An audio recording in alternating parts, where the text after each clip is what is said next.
si en las siguientes páginas hay algún verso logrado, perdóneme el lector el atrevimiento de haberlo compuesto yo antes que él. Todos somos unos.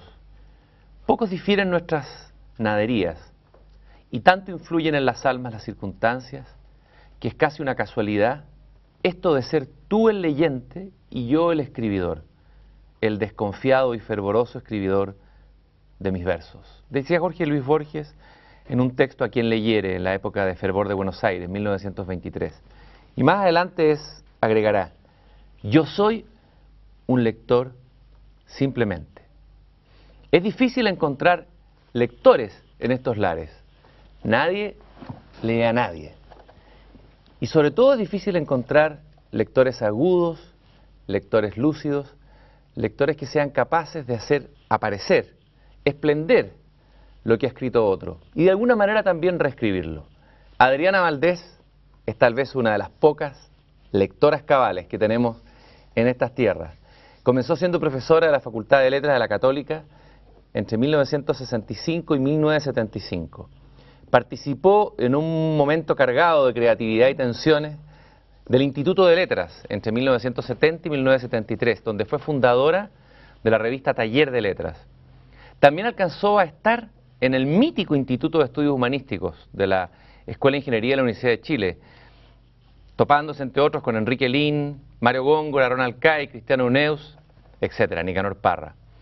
Dejó la academia, o la academia la dejó a ella, y Adriana Valdés ha incursionado con una curiosidad y un talento crítico notable en las artes visuales.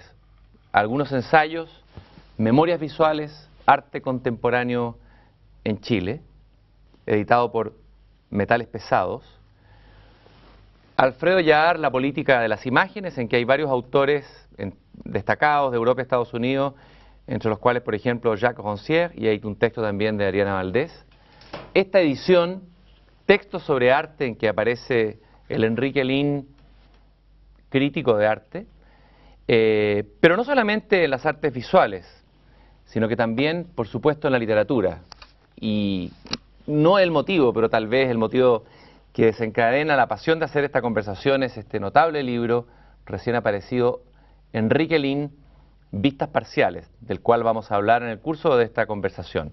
No es lo mismo leer a Donoso después de haber leído lo que Adriana Valdés ha escrito sobre Donoso. Cuando yo era alumno de literatura, para mí fue muy importante lo que Adriana Valdés había escrito, cómo nos fue mostrando y develando y abriendo como capas de cebolla la narrativa de Donoso. No es lo mismo ver un cuadro de la Rosersbru después de pasar por la mirada de Adriana Valdés o algo de Dietmund o de Alfredo Yahar.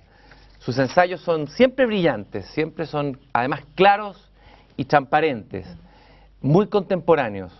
Y estoy muy contento de que Adriana Valdés esté aquí conmigo en Una Belleza Nueva. Yo estoy encantada de estar contigo y te agradezco mucho ese resumen porque he tenido como la suerte de trabajar con muchos grupos estimulantes a lo largo de mi vida. El primero, como tú dices, en la Católica con la revista Taller de Letras, después en el Departamento de Estudios Humanísticos, después saliendo un poco del resto de mis trabajos con la Academia Imaginaria, que fue una iniciativa muy buena el decenio pasado.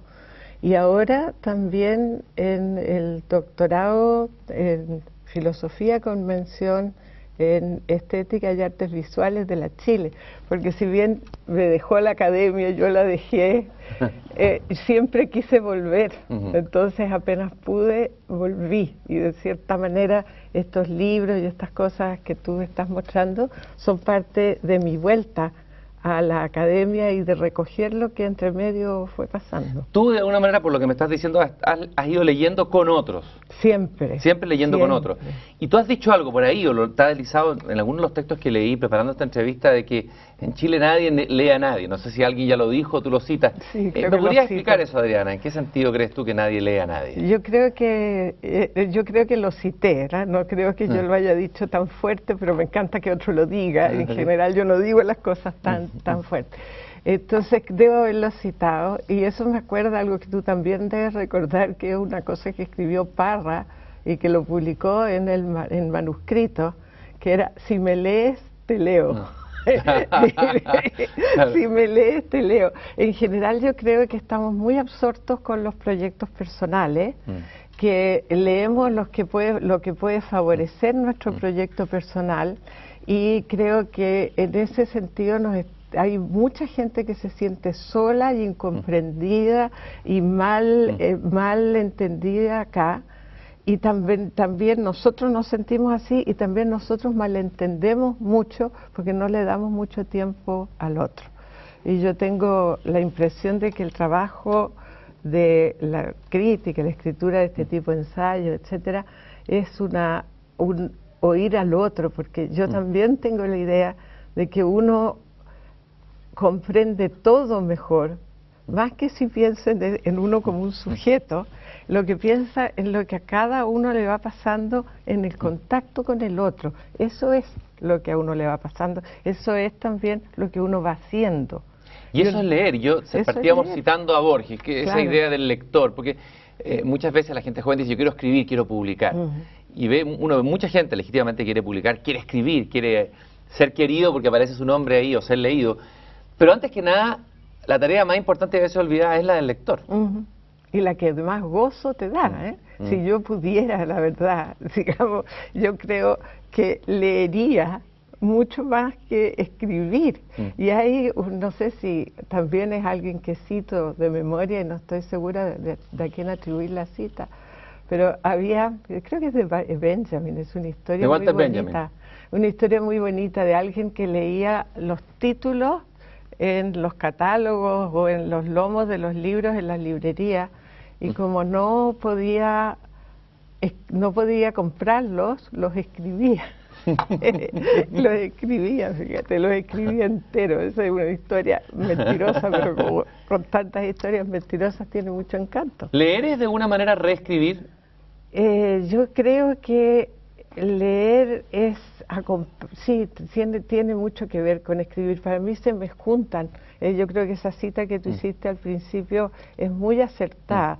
Y en realidad las cosas que yo escribo tratan de mis lecturas. Mis grandes aventuras han sido mis lecturas, más que todo el resto, digamos. Creo que las grandes aventuras están mucho en la lectura. ¿Tus grandes viajes? Mis grandes viajes. Y de alguna manera tus ensayos son como bitácoras de esos viajes, ¿no? Exactamente, sí. Son viajes que me han propuesto otras personas.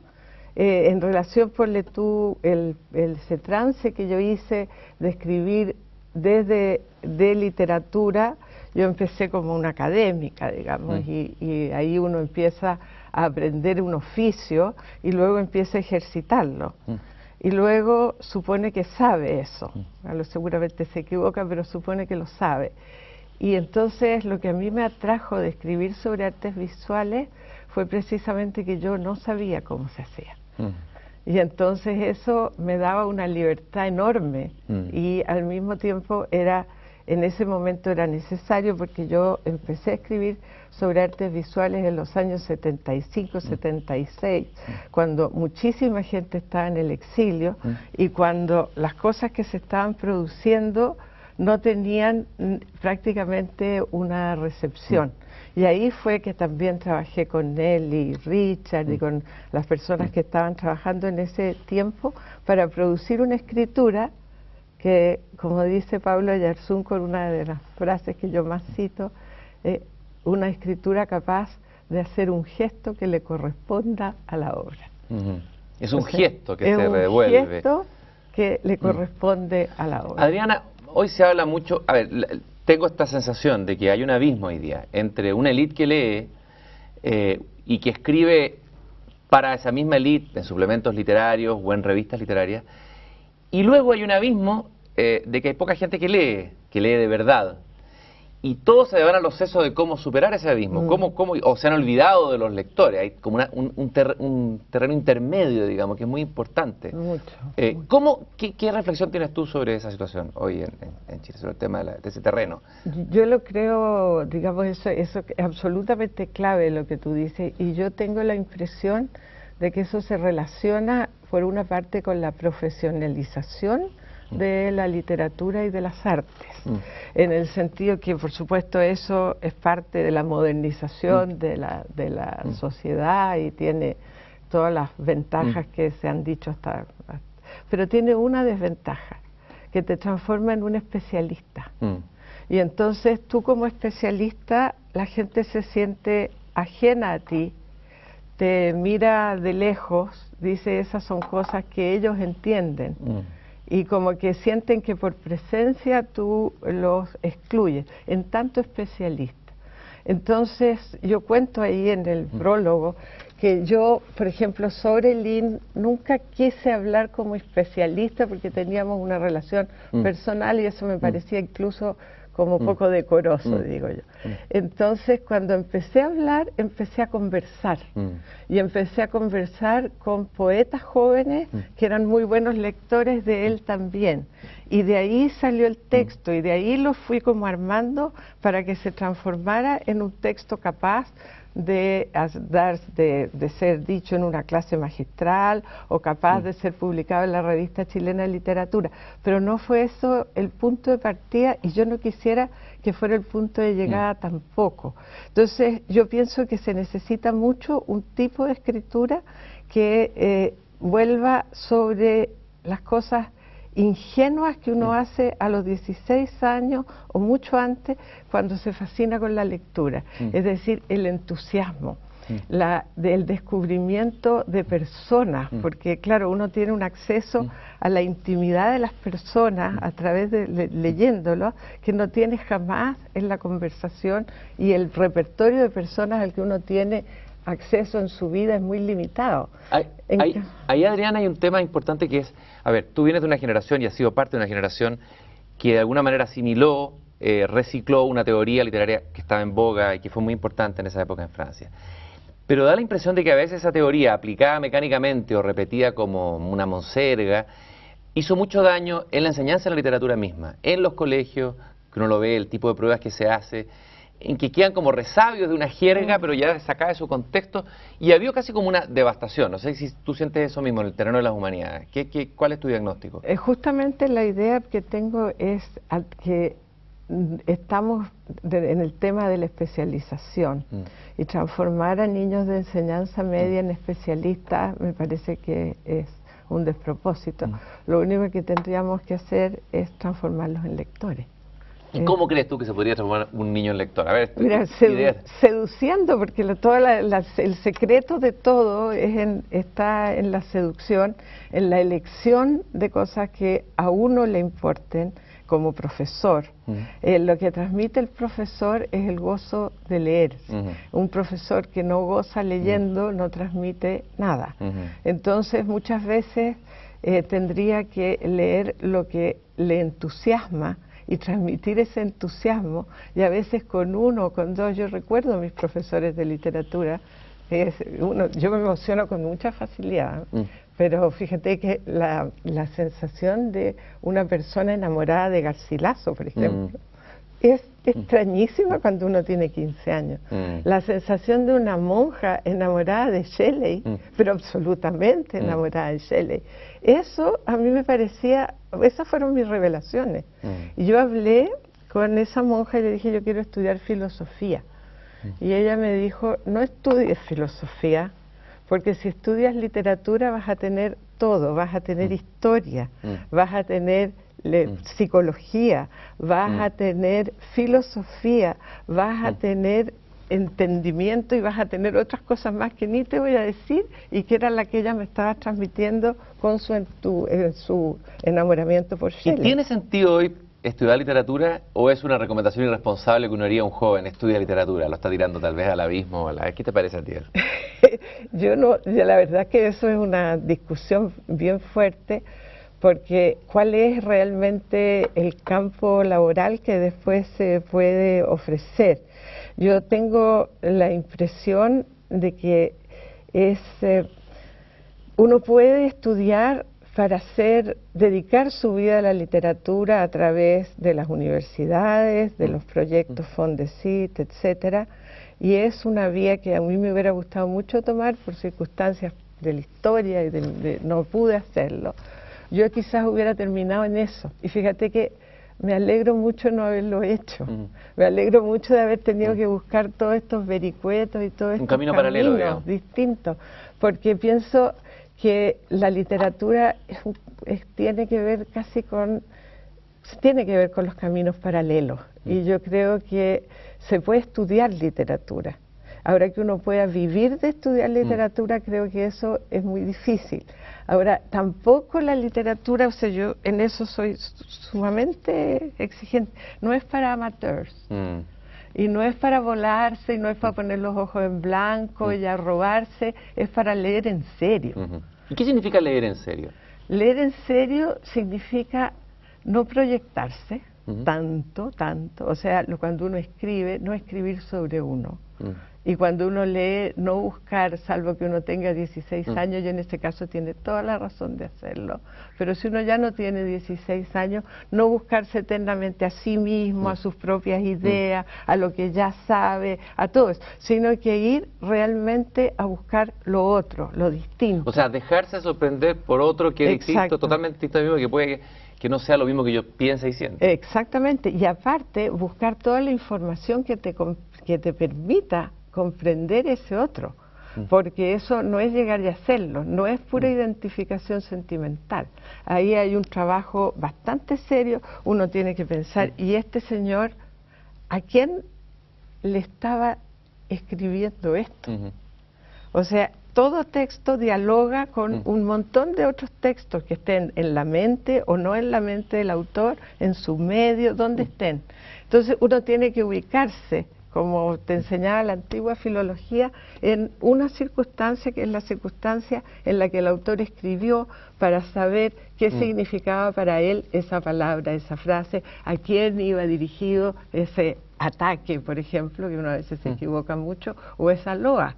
Ahora, si esa loa era obligada, era usual, era parte de los géneros que se usaban entonces, si había que empezar diciendo yo no soy nada, y eso no significaba que fuera un sentimiento real, que buscarse por ahí todo eso. Tú hablaste ahí de la filología, uno tiene la impresión de que la lingüística reemplazó a la filología, la tradición, o la tradición de una teoría literaria. George Steiner es bastante feroz a la cháchara de altura a estas alturas del partido. ¿Se perdió esa tradición del rigor, esa tradición filológica, de trabajar con el texto, con el lenguaje de la edición? ¿Qué pasó con eso? Da la impresión que una teoría más abstracta, tal vez, más incluso infestada de sociología, desplazó la vieja tradición filológica. Uno lo ve en el mismo mundo español, universitario en España, por ejemplo. Bueno, también antes de eso, o sea, en el tiempo, había toda una especie de gran impresionismo. ¿No? Entonces siempre hay que ver las cosas como parte de un péndulo. Si tú estabas en un impresionismo desatado, en que cada uno hablaba de sus sentimientos a propósito de lo que leía, bueno, llega un momento en que uno dice, pero mira, no basta con hablar del amor arrebatado, hay que ver que esto también está escrito de una determinada manera. Mira qué interesante cómo junta esta palabra con esta otra, mira qué hace con un soneto en este momento. Y entonces eso era ir un poquitito más de allá del impresionismo. Si el péndulo de la teoría se fue para otro lado o se chocó con el público inadecuado, ya ese no es un problema de la teoría. Yo siempre pienso que es mucho un problema del medio, de la falta de capacidad crítica y de análisis, y el deslumbramiento con lo que todo que suene a ciencia, especialmente en las humanidades. ¿Pero puede haber ciencia en la literatura o es una pretensión? Yo creo que una pretensión. El viejo Damaso Alonso la llamó ciencias en deseo. Ciencias en deseo. Ciencias en deseo. Claro. Sí, unas ganas de ciencia, te fijas, ganas, porque Hugo Marín habla siempre de la ley de las ganas, que suena mucho más rasca y por lo tanto más auténtica que la ley del deseo, ¿no? Ahora, tú hablaste de la teoría y poiesis. Da la impresión de que la primera, la teoría, esa señorita, mira a la segunda, la mira como guayerista. ¿Qué es la teoría? ¿Es la Lucia de la casa, por usar el juego con la loca de la casa? ¿Quién es la teoría frente a la poesía? Porque el que escribe, el que publica, hay un acto de coraje, de abrirse, de mostrarse, de exponerse a la crítica, de exponerse. Y uno, a ver, en sentido común tiene la impresión que el teórico y el crítico se reserva, se cuida y no se raja completamente en lo que hace. ¿Qué piensas tú de esa relación entre esas dos polaridades? Yo no sé dónde está parado el crítico que tú describes, digamos. En el tipo de trabajo que yo hago es tremendamente arriesgado, porque yo no estoy citando los 40 otros que han escrito ensayos sobre eso. Yo siempre estoy escribiendo ensayos sobre lo que nadie escribe. Después se transforman, ves tú, en gente importante y gente famosa. La primera vez que yo escribí sobre Alfredo Yahar, yo no lo conocía, no lo había visto nunca, y yo creo que en Chile lo conocía poquísima gente, y él te lo contó acá. Y siempre me ha pasado eso, o sea... Ha rescatado a poetas, por ejemplo, chilenas como Ciela Casanova, poetas que no estaban en el canon. Que no estaban en el canon. Entonces, uno, al hacer ese tipo de crítica, se arriesga tanto más que cualquier autor. Ahora, de alguna manera tú estabas diciendo esos textos que están el paper en la academia se ha transformado un poco en eso, ¿no? Sí, eso me da lata. Recibe paper que cita y cita y cita y da la impresión que ahí no hay un riesgo. Ahí no hay un riesgo. Ahí no hay un riesgo y hay un aporte que es acumulativo y que sirve, yo supongo, en la universidad, digamos, en ciertas etapas y sobre todo en los posgrados, y que es indispensable, la gente hace sus tesis y eso. Pero si tú me preguntas, bueno, yo ya no estoy en edad, menos mal, ya no hice tesis, me alegro mucho, porque se neurotiza harto la gente con eso. Y entonces lo que yo tengo la impresión es que hay un campo intermedio, como tú señalabas, de escritos, en que uno pueda transmitir a la vez conocimiento y pasión por lo que se ha escrito, y ser un lector apasionado y un lector que no sea ingenuo, digamos. Tú has llamado a tus escritos los escritos de una testigo, eso me gusta mucho. Y así brevemente vamos a mostrar algunos ejemplos, casi como una cata de algunas cosas que tú has hecho, primero en las artes visuales y luego en la poesía. Y partamos por las artes visuales. Tú te has interesado, bueno, en la plástica chilena contemporánea. Aquí está el libro Memorias Visuales, Arte Contemporáneo en Chile. Por ejemplo, ¿qué sucede cuando te enfrentas a alguien, busquemos al azar, Roser Bru, que ha estado en varios de tus escritos? No sé si podemos mostrar, incluso hay algunas imágenes o tal vez también. Hay un libro, lo tienes. Yo tengo aquí algo de Roser Bru. Ah, sí, no, claro. Pero... Porque para que apliquemos un poco lo que estamos diciendo, para alguien que mira la crítica como algo distante. ¿Qué pasa cuando tú te enfrentas a la plástica de Roser Bru? ¿Qué comienzas a descubrir como testigo en el contacto con esta obra? ¿Qué va pasando ahí? Es muy curioso que me hayas puesto el nombre de ella, porque ella tiene la culpa, entre comillas, de que yo me haya dedicado a escribir sobre artes visuales. Y es una historia que vale la pena contar. Ella pidió un texto para una exposición suya que estaba en la Galería Cromo en ese entonces, que era una galería muy arriesgada, que la tenía la Nelly Richard, y ella hizo una exposición sobre Kafka, fundamentalmente Kafka, Milena y Auschwitz. Había hecho dos en ese tema el año 74, bajo los militares, de manera que no era simple eso. Y cuando hizo esta, me dijo, escribe. Y yo le dije, Roser, no puedo, me gustaría mucho, pero no puedo, yo escribo de literatura. Ah, me dice, ella me dice, pero esto es sobre Kafka, y de Kafka algo sabrás. Y ahí me puso contra la espada, contra la pared, y entonces yo escribí, le dije, mire, escribí unos textos chiquititos, que los puse en este libro como una especie de recuerdo en sepia. Unos textos cortitos, los metí debajo de su puerta y le dije, si quieres te olvida. Y entonces esos textos se publicaron, los publicó Nelly Richard en un catálogo. De ahí llegó Carlos Lepe a pedirme que escribiera, y de ahí llegaron los demás a pedirme que escribiera. Entonces yo escribía porque los artistas necesitaban quien escribiera, y ahí me tenía que meter en unos tremendos viajes, porque ponle tú, con la Roser, cuando ella, ese cuadro que tú mostraste, ella estaba haciendo todo un comentario pictórico sobre las meninas, ese que tú mostraste en ese momento. Entonces, lo que yo pude hacer fue seguir ese comentario que ella hacía, acotarlo y ver el carácter, digamos. Ella estaba muy impresionada por la infanta Margarita. La infanta Margarita, que iba a ser la mujer de un joven príncipe y terminó siendo la mujer del padre del joven príncipe.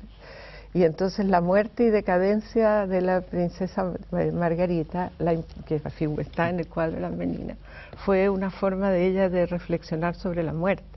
Y entonces yo escribí acerca de eso.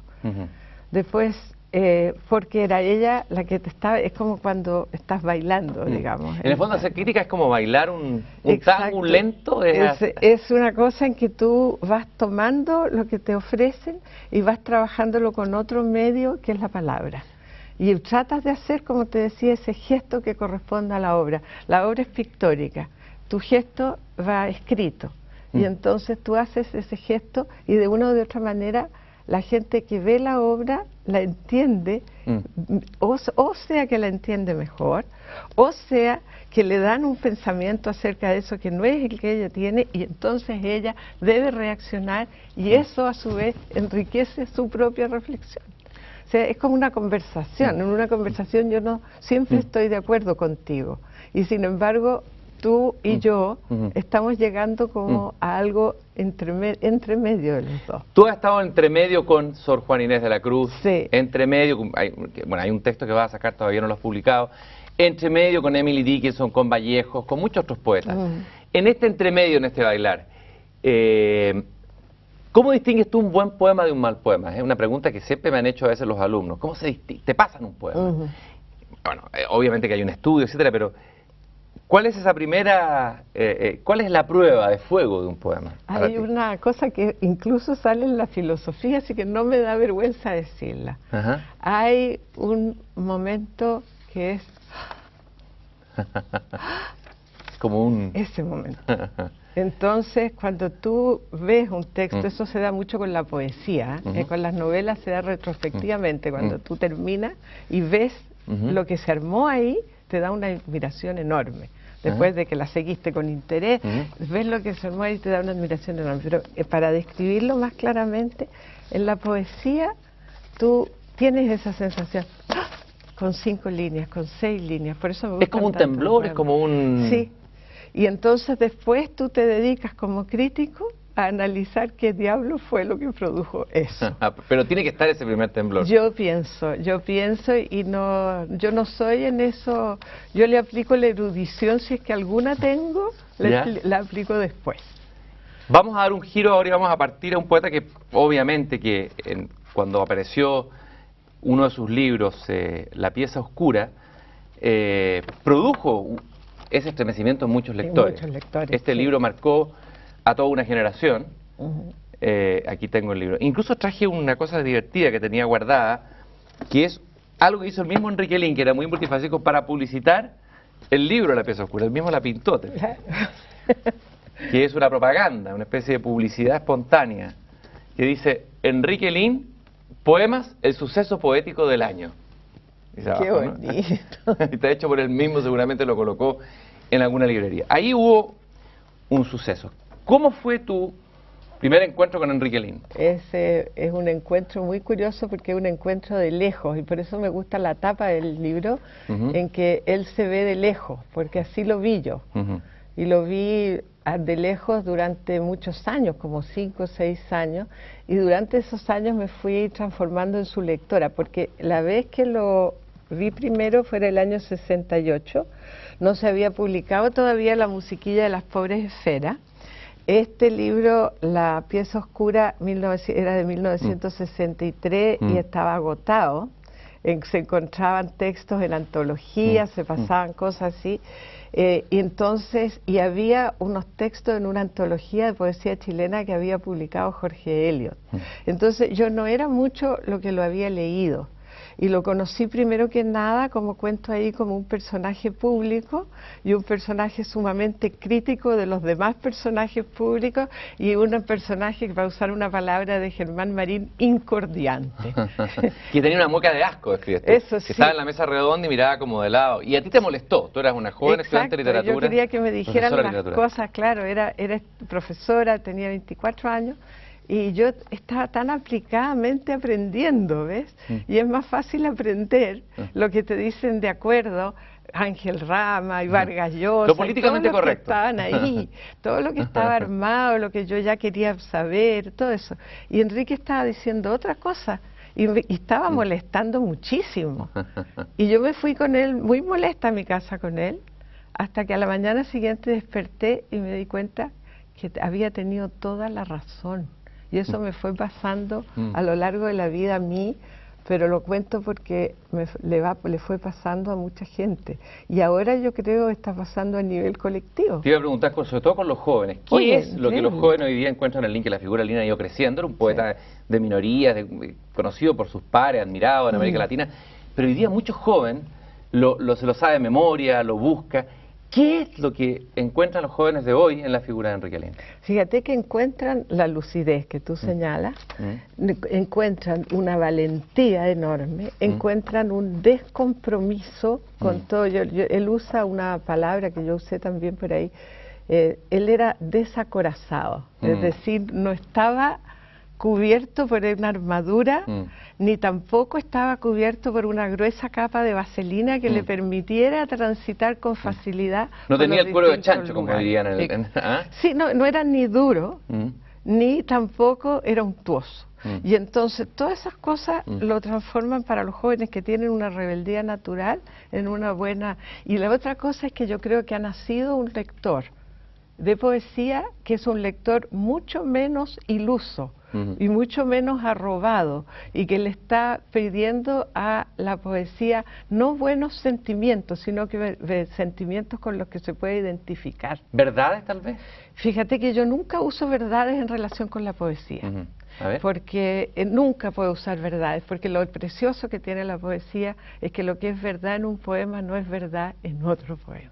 No funciona como en la lógica. No funciona. Y ahora, entonces te da la libertad de no tener que adscribirte a un sistema, sino que el sistema de la poesía es el sistema del lenguaje, que es muchísimo más amplio que cualquier sistema de pensamiento al que tú te puedas adscribir. Tú has dicho dos cosas en este ensayo que me parecieron notables sobre caracterizar a Lin.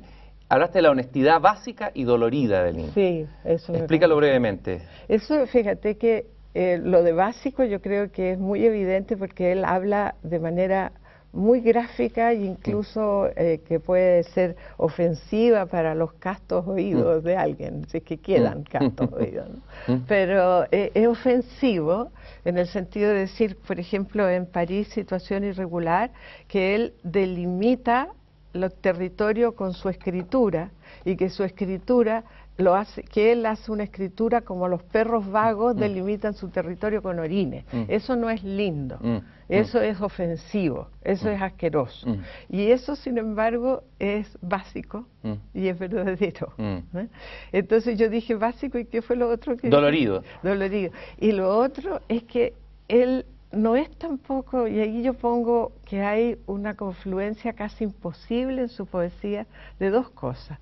Dos libros y dos poetas que él admiró mucho. ¿Neruda y Parra? Neruda y Parra, porque él no admiró todo a Neruda. O sea, pero le cargaba el yo de Neruda, ¿no es cierto? Exactamente, el ego le llamaba neorromántico ese ego, y decía que el ego de Neruda, digamos, que quería ser un yo colectivo, se transformaba en una inflación del yo personal. Una cosa, eso lo dijo en Cuba, lo que era no poco decir. Bueno, eso...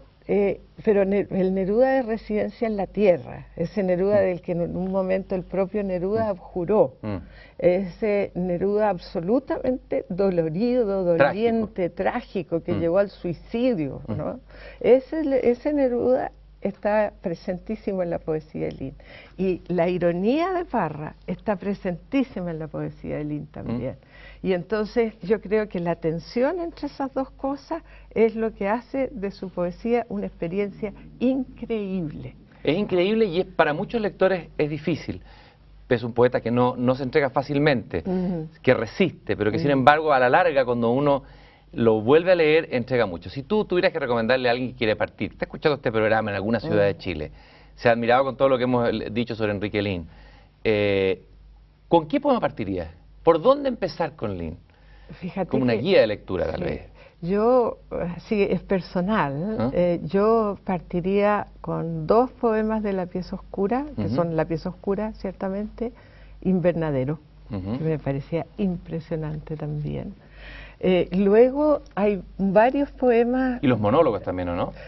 Fíjate que esos ¿te gustan menos? Me gustan menos, o sea, no te voy a decir que no me gustan, son muy impresionantes y son muy buenos también para los lectores que se inician, pero si me preguntan a mí, yo transmito mi propio entusiasmo, esos dos los encuentro increíbles. Después, en La musiquilla de las pobres esferas, es un libro que a mí me impresionó entero, mucho, porque era una experiencia en la condición contemporánea como yo no había visto nunca en la poesía chilena. Ahí está el famoso Porque escribí, que es como su testamento. Porque escribí, que sin duda eso, yo creo que junto con esos otros dos, y también hay otros, Las seis soledades, ¿no? Vamos a leer un poema, Adriana, escogido por ti, y vamos a tratar de descubrir transmitir ese, ¿cómo le llamabas tú? Ese temblor, esa emoción que produce un gran poema. Escojamos uno de Enrique Lihn, a ver. Ay. O un fragmento tal vez de uno. A ver, que no me resulta totalmente fácil, fíjate, búscame Las seis soledades, por ejemplo. ¿Lo tienes por ahí? Eso está, vamos a ver si lo encontramos aquí en el... Porque está en... o pásame la antología y yo te leo, porque no te voy a leer. Esta antología que le voy a pasar es Porque escribí, el que quiera buscar algo de Lihn, aunque ahí hay otras ediciones que ha sacado la Diego Portales también. Hay una muy buena que vale 1.000 pesos y que es también una selección de Matías Rivas y vale 1.000 pesos, por eso Lina 1000. Puede ser, sí. Mira, voy a leerte solo la primera soledad. La soledad sin pausa, de la que otros beben a la hora de cóctel, no es mi vaso, es mi tumba. Me la llevo a los labios, braceo en ella hasta perderme de vista entre su oleaje mórbido. La soledad no es mi canario, es mi monstruo, como si cohabitara con un asilo de locos. Es tremendo, sí. Ya no solamente produce suspiro, produce un escalofrío, a ver. Y un reconocimiento también, porque, digamos, lo que tiene la poesía en eso, es que tú puedes decir eso es terrible, y sin embargo tú que amas la poesía sabes que esas cosas terribles a uno como lector lo ayudan, porque lo ayudan a sentirse menos solo. ¿Y aquí te ayudó, qué te dio a ti, Lihn? ¿Tú hablas de un tironeo su poesía? Sí, me dio una cosa cuando lo leí sin conocerlo a él ni nada, una cosa que también pongo yo en el ensayo ahí, una que yo tomo de una otra, pero no lo voy a entrar en eso, le voy a decir como si fuera mío, pero está bien atribuida en el ensayo. Ese hombre ha estado en una parte donde yo también he estado y yo no tengo palabras para decirlo. Y ese hombre tiene un conocimiento de algo que yo también sé y que yo no puedo decir. Y es esa la liberación que la poesía produce.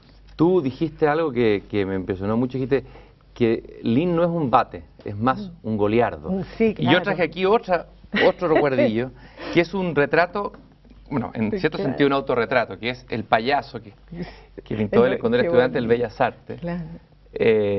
Algo tiene autorretrato, había algo también bufonesco en Lihn. Claro. Con títere, hacía máscaras, obsesión con los payasos siempre. Siempre. Entre el bufón y el pontificador termina uno de sus poemas, ¿no es cierto? Él nunca fue pontificador, pero más de alguna vez, digamos, se portó como un payaso. Cuando se paró en el Paseo Ahumada, por ejemplo, durante la dictadura, a hacer los gestos del pingüino.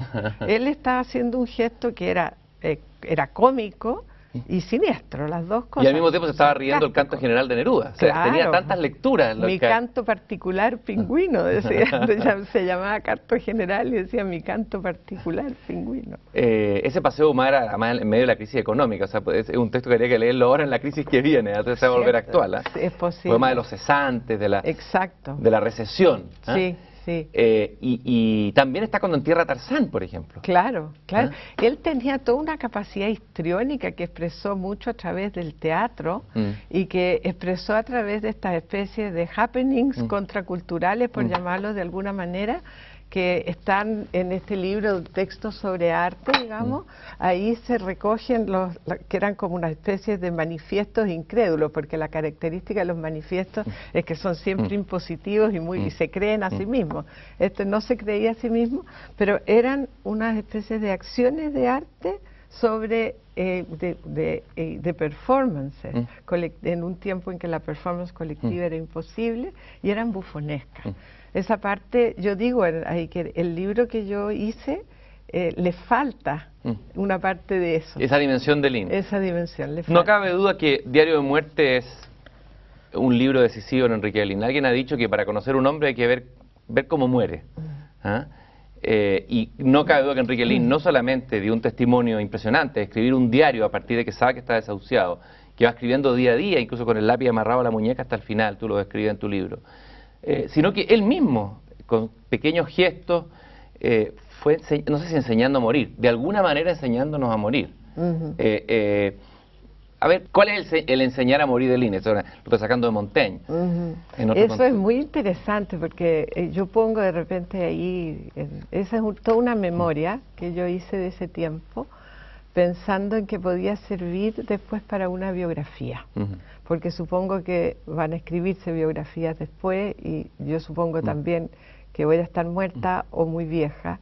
Y además supongo también que se seguirá escribiendo sobre él sobre la base de muchas cosas que circulan, que son como semi-chismes. Había una chismografía, farándula de altura le llama Raúl Ruiz, porque estamos hablando de un poeta y no de un actor de cine, sobre Enrique Lin, ¿no? Y de repente empieza a predominar esta imagen del poeta maldito, chorreado de vino. Y no era Lin así, tú vas desfilando, tú vas mostrando, su precariedad no es eso, no es ese malditismo. Yo creo que él fue muy fuertemente el símbolo de eso para la generación del parque forestal, y pienso que en eso, digamos, él concentró la fantasía de mucha gente, lo que es también un poder enorme, ¿no? Entonces a mí no me parece nada mal, digamos, una parte de eso que tiene que ver con algo que efectivamente en gran medida vivió. Pero cuando yo lo conocí, que lo conocí muchos años y hasta su muerte, ya no era eso. Entonces un periodista me preguntó, ¿y qué mitos encuentra usted que habría que derribar? Yo digo, ¿para qué derribar? ¿Por qué no añadimos, digamos, no solo, y lo transformamos en lo que fue un intelectual y un interlocutor un interlocutor muy importante para muchísimas personas, que creó todo un clima intelectual, que creó a su alrededor un espacio donde pudieron trabajar muchas otras personas. Muy generoso con los jóvenes. Muy generoso con los jóvenes, muy generoso con los jóvenes, y al mismo tiempo una persona que hizo muy buenas clases, que escribió excelentes ensayos literarios. Entonces hay una parte de eso que no se ha dicho, no entra en la farándula de altura como tú dices. Anguita, refiriéndose al impacto que produjo Huidobro en su generación, habla de que produjo una revolución del ánimo. Lin de alguna manera también produjo una revolución del ánimo. Y la está produciendo, fíjate, y yo creo que la produjo mucho más después de muerto que antes. Porque antes estaba como en una generación de poetas. Ahora los jóvenes lo tienen a él como referente de esa generación. Entonces a mí me parece que ya no está en la misma fila, digamos, está en otro lugar, y es un lugar que se ha creado posteriormente. Tú dices, no trivializó la muerte, la vivió con rebeldía y tristeza, habría que añadir también con curiosidad. Eso era muy bonita esa historia. ¿Qué es lo que te enseñó a ti, Enrique Lin, personalmente a morir? Porque tú incluso dices también que cuando tú sabes la noticia que va a morir, das una confesión muy impresionante, dice la total inutilidad de la formación intelectual para enfrentar los trances de la muerte, que todo lo que sabemos no nos sirve. Entonces, no nos sirve nada. Fíjate que las ideas hechas que tenemos sobre la muerte. Claro, y las conversaciones. Entonces, lo que yo me dediqué a acompañar, primero que nada, acompañar, porque eso es, creo yo, lo único que uno realmente puede hacer. Y al acompañar, a observar. Yo estaba bastante absorta en cosas cotidianas, y lo que yo pienso es que una persona que lo ayudó en el trance, y lo digo ahí, fue su amigo Manuel Silva Acevedo, que es un gran poeta y al mismo tiempo un gran amigo, y es un hombre muy abierto a otras dimensiones de la existencia. Entonces no le daba miedo ni tristeza que Enrique hablara de la muerte. Cuando Enrique hablaba de la muerte, los demás cambiaban el tema. Típicamente chileno eso, Sí, ¿o no? cambiaban, ¿O humano? yo no sé, de puro susto pienso que el miedo es universal. Uno cambia el tema y uno le dice, no, pensemos, no.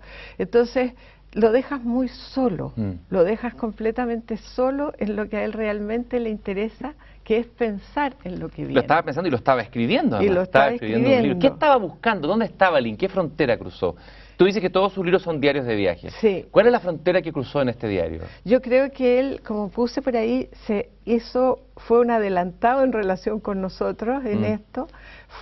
Trató de ver qué es lo que se iba sintiendo, qué es lo que iba sintiendo al irse. El francés tiene la palabra anéantissement. Anulándose, ¿no? Anonadándose, o sea, transformándose en nada, ¿no? Entonces, las cosas que se van dejando atrás, las cosas que van importando, la noción de viaje, la noción de esta historia que yo cuento de Alberto, de Alberto Rubio, que creo que merece que la cuente. Cuéntala, él llamó a Alberto Rubio, llamó ¿no? Poeta Alberto y juez. Rubio, poeta y hombre de juez, pocas palabras, ¿no? Y de muy pocas palabras, y era un hombre de su generación y un poeta notable, y era juez también. Yo en algún momento pensé, lo llama porque piensa en el juicio, pero lo llamó para otra cosa. Y estaba muy, muy débil. Y cuando llegó Alberto yo quise dejarlo solo y me dijo, por favor, quédate. Y me dijo, Enrique, yo me quedé. Entonces, después de un rato, porque los dos se ponían de pocas palabras alrededor de Alberto, le dice, Alberto, ¿qué crees tú que puede sentir una persona en mi situación? Eso lo cuento. Y yo quedé muda, porque encontré que era una pregunta imposible de contestar. Y Alberto se demoró mucho. Y tenía una cara muy afable, eso me gusta, y no la perdió. Y le dijo, después de un rato, le dijo, una emoción posible es la curiosidad. Y eso me pareció que a él era justo lo que quería oír. O sea, se quedó tranquilo, ¿no? Entonces, esta cosa que tenemos los intelectuales, que tienen nuestra formación, que es taponar, de hacer un tapón, no dejar que pase la idea de la muerte. Digamos, él lo que hizo fue integrar la muerte a la vida. Y la enfrentó al descampado, ¿no? Al descampado, o sea, sin muchos calmantes, porque él quería lucidez. Precisamente ese tema de la curiosidad tenía que ver con la lucidez. Si tú estás dopado, no te vas a dar cuenta que mueres. Es vivir la invitación de Rilke, vivir la propia muerte, ¿no? Exactamente. Yo tengo esa idea, que él que no quería y se resistía profundamente a vivir una muerte medicada, una muerte estandarizada, una muerte de otro, una muerte además administrada. Es una lección tremenda para hoy día, que la muerte tiende a ser muy administrada por la medicina. Exactamente. Por los hospitales, por las clínicas, con la mejor intención, pero... Fíjate que eso es una cosa que yo aprendí de esa vez para siempre y lo he conversado mucho con mi propia familia, mis amigos, todo. La idea de que uno es un ser humano muriéndose y tanto más que viviendo, o sea, tanto como cuando vive y más que cuando vive, y que es un acto humano morir, y que él no quería grandes dolores, ¿no? Dijo una frase que no la repito acá porque tiene un tremendo garabato, ¿no? No se trata de crucificarse, ni tampoco está esta historia cristiana de que el dolor ennoblece, porque realmente esa parte no creo, y él lo dice explícitamente. Una deformación de la vida cristiana. Una deformación probablemente, pero oye... Que ha primado, está en nuestro inconsciente, que es feroz. Feroz, que mientras más sufres, más mérito. O este dolor, tú estás preparado para recibir este dolor, todas esas ideas hechas. Todas esas cosas, ¿no? Y que te dicen, no, claro, esto te lo mandaron porque es bueno para ti y aguanta. Eso no se trataba de eso, pero sí ser lúcido, sí entender, entender. Y esa cosa yo creo que era la pasión de entender y de escribir para que otros entendieran. Él dijo alguna vez que escribir poesía es escribir codo a codo con la muerte. Eso Exacto. se cumplió plenamente aquí en el caso así de... fue, así fue, así fue. Y arrancarle unos pocos secretos. Y eso lo escribió mucho tiempo antes. Tú también dijiste algo que me impresionó. Hay algunos que han querido ver el libro de el ateo, el agnóstico que no cree nada, bueno, el que patalea al final de la muerte, pero tú vas descubriendo lo sagrado reaparece a pulso, dices tú en este libro. Sí. Y en el fondo que Lin estuvo buscando al final, no llegó, o llegó, no sabemos, una especie de lenguaje puro, algo sagrado pero no contaminado por lo sagrado cultural, no sé cómo decirlo. A ver si me lo puedes explicar, Adriana. Sí, bueno, yo creo que él, y lo digo ahí también, tenía muchas cicatrices de la formación católica que él había recibido. Y como bien sabemos, el tejido de las cicatrices es el tejido más duro que tú puedes encontrar en un cuerpo. Entonces era muy difícil, si no imposible, que él se refugiara en ese lugar. Sin embargo, la idea de la curiosidad lo llevó a leer obsesivamente acerca de la muerte en estos últimos tiempos, a escribir, a leer, a hacer lo que él sabía, pero en relación con averiguar acerca de la muerte y averiguar en otras tradiciones también que le eran menos ajenas. Curiosamente, la más propia le era la más ajena. Y yo creo que eso es un mensaje feroz también para la catequesis. Es feroz. Es feroz, es un mensaje terrible para el cristianismo. Esto, el de crear personas que puedan refugiarse donde sea, menos en lo propio, menos en lo más cercano, digamos. Menos en la tradición que le enseñaron. Hay algo muy potente. La ilustración de este diario de muerte es un cuadro que para Lin era muy entrañable, un cuadro muy cercano, que es La isla de los muertos de Arnold Berkeley, ¿no es cierto? Y lo escogieron como portada. Algo pasó contigo con esta isla y con este cuadro. ¿Tú entendiste algo después? Yo entendí. Cuenta un poco eso, Adriana. Porque fíjate que... Si podemos mostrar de nuevo el cuadro para que la gente vea y mientras lo contamos. Salió muy rojo en esa tapa, porque el cuadro es más oscuro. Me tocó ver en Basilea 5 versiones, porque las 5 versiones se juntaron, las pintó Berkeley de esta misma isla con variaciones. Y esta, la que yo encontré, estaba en el Metropolitan y los colores no son tan rojos como los de esa tapa. Él al final habló de la isla, y yo pensaba, bueno, la Mónica, su hermana, está en la isla de Pascua, ¿será eso? ¿Será la isla de Cuba? Y se enojaba porque le costaba tanto sacar la palabra isla y que yo saliera con eso, que no era lo que él quería oír. Entonces la isla me decía, nos vamos a la isla. Y yo no entendía nada. Y después que había muerto y cuando estaba pensando esto, dije, pero ¿cómo no me di cuenta? Era la isla de los muertos. Y lo que él estaba haciendo era contar, digamos, yo sentí que eso lo había escrito él para que yo lo recordara, ya no podía escribir, pero eso lo escribió, yo creo, para que yo lo recordara, que era esa la isla, esa isla a la que tú vas erguido, amortajado, y hacia la oscuridad, ¿ves tú? Va alguien que va tendido, pero también va alguien que va erguido y también va amortajado. De pie frente a la muerte. Vámonos a la isla. Eso. Ahora, también hay el tema del espejo y la nada. Tú hablas de... Hay un poema muy impresionante sobre el espejo. Sí. No me acuerdo exactamente cuál es el poema y dónde está, pero... lleno por fin de su nada. Lleno por fin de su nada, porque nos queda solamente, lamentablemente, un minutito. Hay tanto de conversar, pero en esa idea de la nada, que espejea, y él te pasa algo con un espejo después. A mí hay algo ahí muy potente. Eso lo cuentan desde... ese es un delirio que seguía la metáfora que aparece en ese poema, ¿no? Si la realidad copiara y no el espejo, ¿no? O sea, lleno por fin de su nada.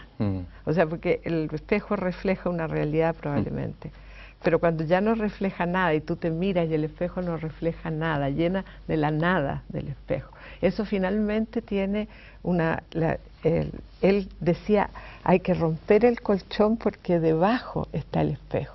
Y debajo del espejo está lo que yo quiero encontrar. Pero lo que yo pensaba era que ahí está también lo de la escritura, la nada y la borradura, como en cierto sentido lo que él sí estaba buscando.